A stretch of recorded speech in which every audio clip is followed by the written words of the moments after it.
Assalamualaikum warahmatullahi wabarakatuh. Selamat pagi anak-anak yang hebat. Bagaimana kabar kalian pada hari ini? Semoga kalian selalu dalam keadaan yang sehat. Nah, anak-anakku, sebelum belajar, marilah kita berdoa terlebih dahulu. Berdoa mulai. Ya Allah ya Tuhanku, semoga apa yang akan kami pelajari hari ini bisa bermanfaat bagi kami. Amin. Berdoa selesai.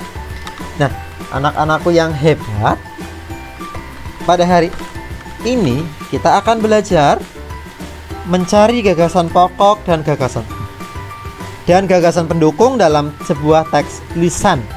Ini bagian yang kedua ya, karena kemarin kita sudah pernah.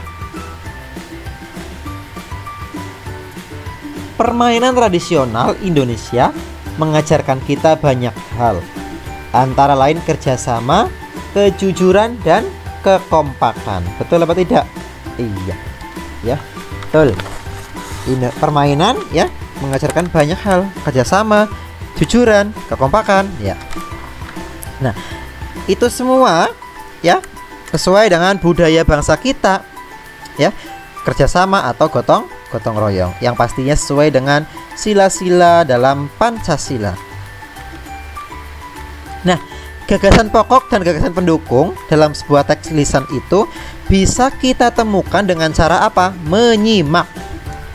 Menyimak adalah mendengarkan dengan seksama suatu hal yang dibacakan atau dibicarakan. Menyimak terdiri dari beberapa proses, yaitu tahap mendengar, memahami, menginterpretasikan, dan mengevaluasi serta menanggapi. Teknik menyimak dapat dilakukan dengan beberapa cara.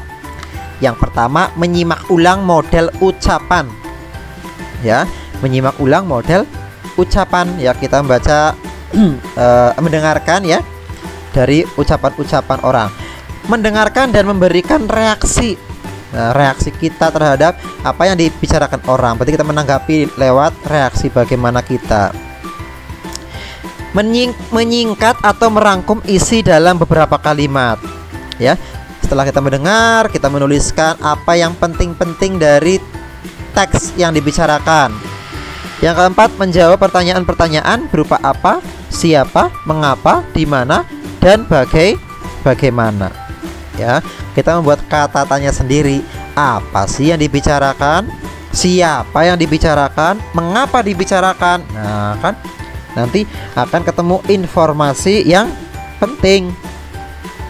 Nah, sebagai contoh ini ada bacaan tentang batik. Ya, batik merupakan kain tradisional Indonesia. Nah, itu yang warna merah adalah kalimat utamanya. Ya, sedangkan yang bawah ya, yang warna merah yang bawah itu adalah kalimat penjelas. Ya kan? Coba perhatikan baik-baik. Pada paragraf di samping atau di atas telah ditemukan kalimat utama dan kalimat penjelas atau gagasan utama dan gagasan pendukung. Gagasan pokok terletak pada kalimat utama, yaitu batik merupakan kain asli Indonesia. Sedangkan gagasan pendukungnya terletak pada kalimat-kalimat penjelasnya, yaitu cara membuat kain batik. Itu yang kalimat kedua. Tempat asal kain batik dan persebaran kain batik. Ya, itu adalah gagasan pendukungnya dari kalimat yang selain kalimat utama.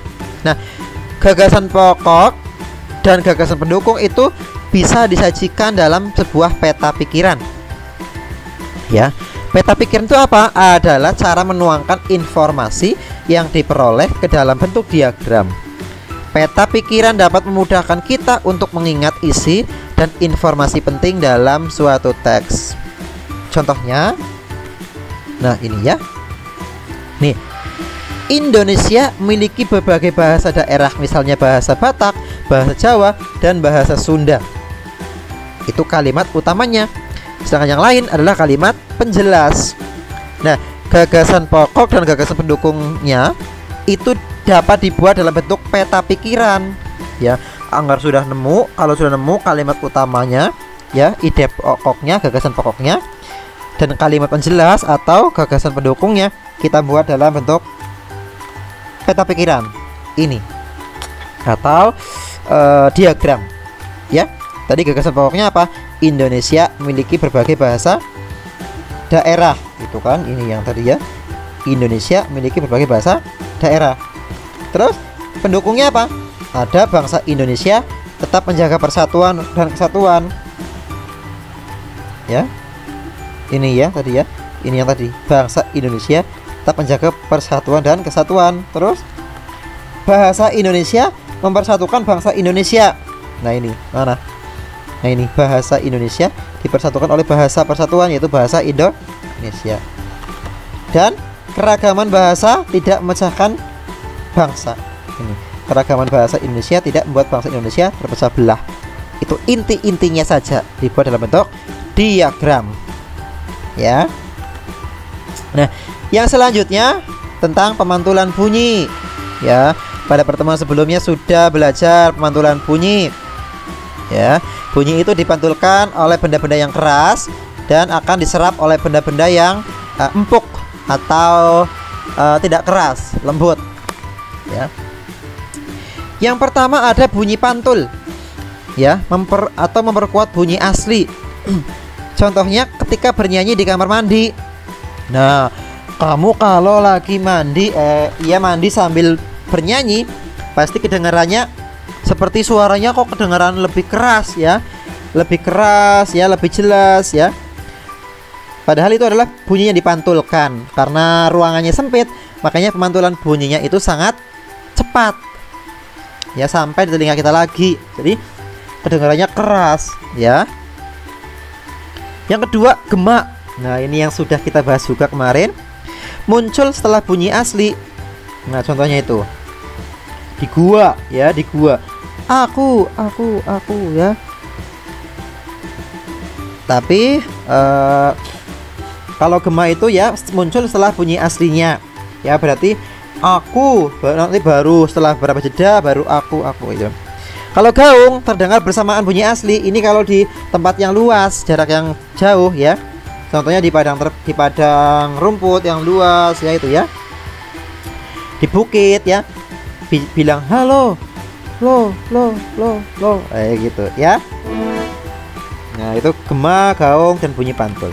Nah, manfaatnya apa ya pemantulan bunyi pantul? Pemantulan bunyi itu ada manfaatnya. Yang pertama, mengukur kedalaman laut. Kok bisa? Nah, perhatikan gambarnya, ya. Bunyi datang, ya, ke dasar laut. Selanjutnya oleh dasar laut dipantulkan kembali ke atas, ya, karena dasar laut itu kan bebatuan keras, untuk akan dipantulkan. Nah, kedalaman laut itu dapat diukur dengan cara menghitung waktu yang diperlukan untuk gelombang bunyi ketika dipancarkan dari kapal sampai ditangkap kembali oleh alat detektor. Jadi ada alatnya, ya, berapa waktu yang diperlukan untuk bunyi itu ketika dibunyikan sampai bunyi pantulnya kembali lagi. Nah, itu ada alatnya. Yang kedua, mengetahui kedudukan benda laut. Ya, perhatikan contohnya. Itu gelombang pantul, ya. Pertama gelombang datang dulu yang garis-garisnya tidak putus. Kemudian sudah sampai di benda laut, itu kapal selam, ya, maka akan dipantulkan karena keras, ya. Jadi kedudukan kapal selam dan kelompok ikan dapat diketahui dengan memancarkan gelombang ultrasonik ke dalam laut, ya. Nah, ini manfaat pemantulan bunyi yang tadi, ya. Sifat-sifat gelombang bunyi seperti sifat pemantulan, nada, dan frekuensi ultrasonik bermanfaat dalam kehidupan manusia. Dengan adanya tangga nada, umat manusia menjadi lebih manusia. Nada-nada dilantunkan sebagai ekspresi pemikiran, motivasi, dan emosi. Yang kedua, mendeteksi adanya tumor, menyelidiki otak, hati, dan liver, menghancurkan batu ginjal. Yang ketiga, melakukan USG, ultrasonografi, dengan memanfaatkan ultrasonik. Yang keempat, untuk mengukur kedalaman laut, mendeteksi ranjau, kapal tenggelam, letak palung laut, dan letak kelompok ikan. Yang kelima, Yang kelima, selain di laut, di darat pun gelombang ultrasonik dapat digunakan untuk mendeteksi kandungan minyak dan mineral dalam bumi. Wah, keren ya. Bunyi pantul bisa dimanfaatkan macam-macam. Yang keenam, pemantulan bunyi dapat digunakan untuk mengukur panjang lorong gua. Nah, ya keren sekali ya. Nah, itu dia ya anak-anakku, pembelajaran kita pada hari ini. Semoga apa yang Pak Guru sampaikan bisa bermanfaat bagi kalian semua. Pak Guru akhiri, wassalamualaikum warahmatullahi wabarakatuh. Sampai jumpa di pertemuan yang selanjutnya.